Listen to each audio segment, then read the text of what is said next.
කටක ලග්නයට බ්‍රහස්පති අවුරුදු 12කට පස්සේ ඇවිල්ලා උච්ච රාශියක් උච්ච භාවයට පත් වෙනවා.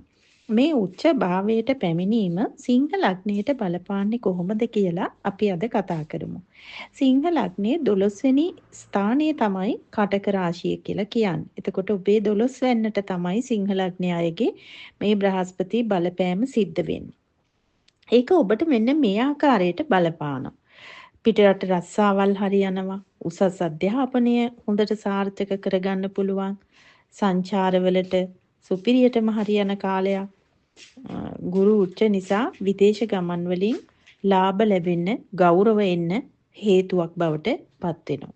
එතකොට දානමාන ආගමික වැඩ සඳහා වියහියදම් කරන්න හිත දෙන කාලයක් බවට පත් වෙනවා. ඒ වියදමෙන් ඔබේ සංසාරික ගමනට බොහෝ පින් පිරෙන කාලයක් බවට පත් වෙනවා. ඒ වගේම හිත හරියට නිදහස් වෙනවා. හොඳින් නිදිසුව ලැබෙන මානසික පීඩනය අඩු වෙන, ස්ට්‍රෙස් අඩු වෙන කාලයක් බවට පත් වෙනවා. රහසිගත ආදායම් මාර්ග, පාරේෂණ කටයුතු ඒ වගේ දේවල් වලින් ඔබට ආදායම ලැබෙන්න පටන් ගන්නවා. ජ්‍යොතිෂය, උපදේශනය ඒ වගේ අංශ සඳහාත් ඔබ යොමු වෙන්නට ඉඩකඩ තියෙනවා.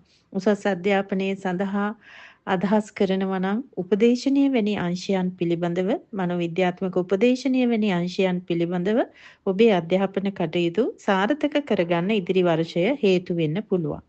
ඒ වගේම අසනීපයක් තිබුණොත් ඒක හොඳ අතට හැරෙන්න ඔබට කරුණු කාරණා සිද්ධ වෙනවා. අසනීපයක් නොතිබෙන කෙනෙක් නම් අසනීප නොවීම ඉදිරි වර්ෂය හොඳ තත්ත්වයෙන් ගෙවා ගන්න අවස්ථාව ලැබෙනවා. ඔබ පරිස්සම් වෙන්න ඕනේ.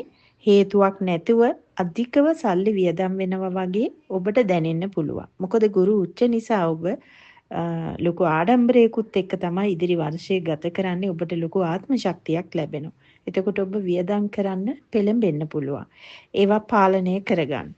ඒ වගේම තමන්ගේ වැඩේ ගැන අවධානය නැතුව හිත විසිරිලා සීසී කඩ යන අවස්ථා වැඩිපුර සිද්ධ වෙන්න පුළුවන්. මොකද ගුරු උච්චව 12 වෙනි භාවයට යද්දී කෙනෙක් ආධ්‍යාත්මික ගමන් මාර්ගයේ ගැනත් අවධානවත් වෙන්න පුළුවන්.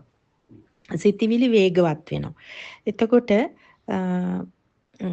සමහර සිංහ ලග්න හිමියෝ තමන්ගේ තනිකම හුදකලාව හොඳට ප්‍රයෝජනයට අරගෙන සිතේ දියුණුවට වැඩ කරගන්න හේතු වෙන කාලයක් බවට පත් වෙන්න පුළුවන්.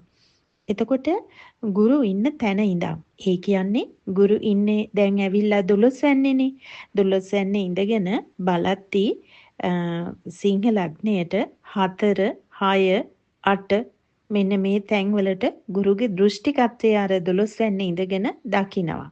ඒ කියන්නේ පංචම දෘෂ්ටිය, නවවෙනි දෘෂ්ටිය, සප්තම දෘෂ්ටිය.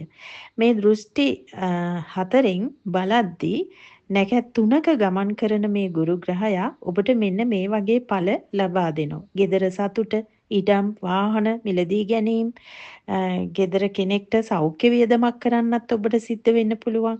ණය, සතුරු කරදර අඩු වෙන්න පුළුවන්. ලෙඩ අඩු කරන කාලයක් වෙන්න පුළුවන්. නඩු ජය ගන්න ලැබෙන්න පුළුවන්. ඒ වගේම හදිසි මුදල් උරුමයන්, රක්ෂණ, පරිේශන වලින් මුදල් ලාභ ඒවා ඔබට ලැබෙන්න පුළුවන්. ඔබ කල්පනාකාරී වෙන්න ඕනේ අධික වියදම් වළක්වා ගැනීමට. සිංහ ලග්නයට 2026 6 වෙනි මාසයේ ඉඳන් මේ කියන ප්‍රතිඵල ටික